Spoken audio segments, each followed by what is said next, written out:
भारत को secular secular secular बोलने वालों से मैं पूछना चाहता हूँ, भारत सेकुलर कैसे है? ये भारत सेकुलर कैसे हो जाएगा? उनका कैसे हो जाएगा जो भारत को लूट कर ले जा रहे थे, जिन्होंने हजारों सालों तक पारों में रहने के बावजूद अपनी कट्टरपंथी मजहबी विचारधाराओं पर चलकर हिंदुओं के धर्मांतरण कराए हैं, हिंदुओं की हत्याएं कराई हैं। जन कितने करोड़ हिंदू इनके कट्टरपंथी मजहबी विचारधाराओं पर चलकर शहीद हो गए, बलिदान हो गए। उन्होंने अपने सर धड़ से अलग करा दिए सिर्फ इन कट्टरपंथी मजहबी विचारधाराओं के आधार पर।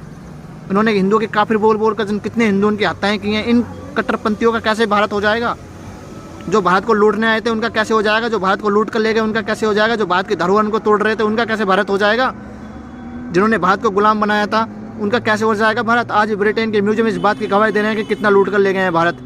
200 सालों तक इन अंग्रेजी मजहब ने भारत को लूटा है और 800 सालों तक इस सऊदी मजहब ने भारत को लूटा है। जिन कितनी हत्याएं की हैं, कितनी बर्बरताएं की हैं, जिन कितनी बच्चों के बलात्कार कराएं, जिन कितनी हिंदू बच्चों के शारीरिक व्यापार कराएं, उनका लेन देन, उनका शारीरिक व्यापार कराएं, वे नीच भारत के नागरिक कैसे हो जाएंगे? जो हमारे क्रांतिकारियों को फांसी के फंदे पर चढ़ा रहे थे वे नालायक भारत के नागरिक कैसे हो जाएंगे? मुझे बताओ तो सही। इन दोनों कट्टरपंथियों को भारत का नागरिक बताना मतलब अपने क्रांतिकारियों का अपमान करना है। एक अंग्रेजों के वकील ने आके भारत में संविधान बना दिया और तुम उसके गुलाम बन गए, उसके चक्कर में आके अपने भारत के टुकड़े कर दिए और आज तुम अपने भारत को, अपने हिंदू धर्म को, अपने सनातन को गाली दे रहे हो। तुम्हें शर्म आनी चाहिए। भारत सेकुलर नहीं, हिंदुओं का देश, और जितने हम आएंगे ना एक एक हिंदू विरोधी को काट के फेंक देंगे भारत से। कोई इसमें बड़ी बात नहीं है।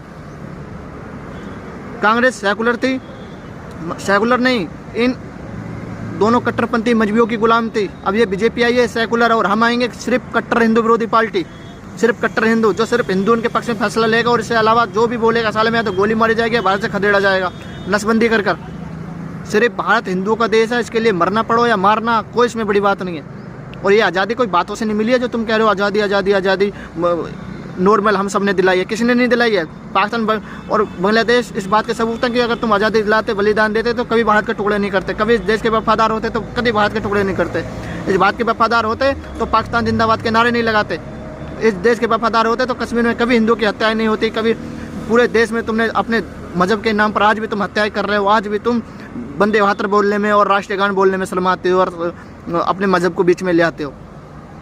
तुम वो कट्टरपंथी मजहब हो जिनकी वजह से भारत हमेशा लूटता आया, बर्बाद होता हुआ आया और भारत में हत्याएं होती आई हैं। तुम अगर भारत में नहीं होते ना तो आज भारत अमेरिका से भी 1000 गुना ऊंचाई पे खड़ा होता।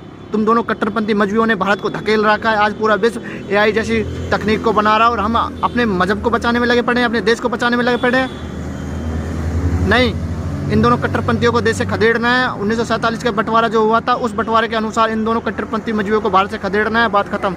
और अपने भारत को हम दिखाएंगे विश्व गुरु बनाकर भी और सब सर्वशक्तिशाली भी।